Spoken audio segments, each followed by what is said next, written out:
কয় কুত্তার লগে রুটি ভাগ করে খাইলো নাকি কুত্তা প্রেমে পড়া যায়, কিন্তু আমি তো আমার পুরো জীবনটা আপনাদের দিয়ে দিছিলাম, তারপরও আমি আপনারে পাইলাম না। দুনিয়ার কোনো ভিক্ষুক কারো দরজায় যায় এমন ভাবে ভিক্ষা চাই নাই যেমন ভাবে আমি আপনার ভালোবাসা পাওয়ার লেগে ভিক্ষা চাইছি।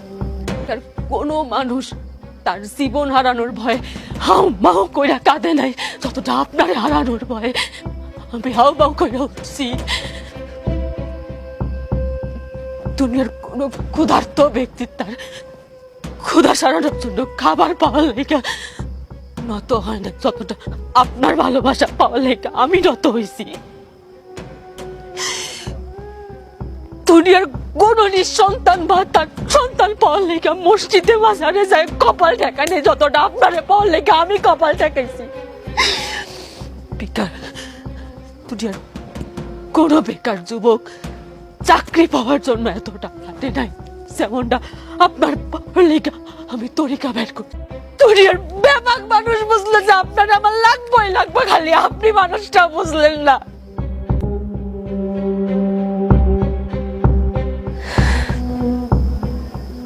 আপনারে গঙ্গার জলে পাইল, পথের ধুলায় পাইল, তো পাইল, গানের সুরেও পাইল,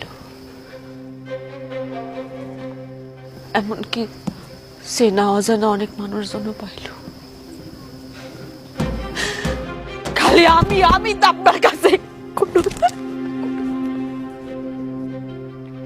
আকতি বিনতি কইরাও আমি আপনারে পাই নাই। কেন আমার সবাই কি খুব পাপ? আমার ভালোবাসায় পাপ ছিল? একটা কথা জানেন, আমি মসজিদে লেখা দেখছি, মসজিদে লেখা আছে জান্নাত মিলে, মন্দিরে লেখা আছে মঙ্গল মিলে, বিদ্যালয়ে লেখা আছে শিক্ষা মিলে, তারপরে রেস্টুরেন্টে লেখা আছে খাওন মিলে, ফার্মেসিতে লেখা আছে ওষুধ মিলে, কিন্তু আমি কোথাও এমন লেখা পাইলাম না যে না আপনারে মিলে। কইতে পারেন আমি কই গেলে আপনারে পাইতাম? কেমনে আল্লাহর কাছে চাইলে আমি আপনারে পাইতাম? কি দোষ করছিলাম?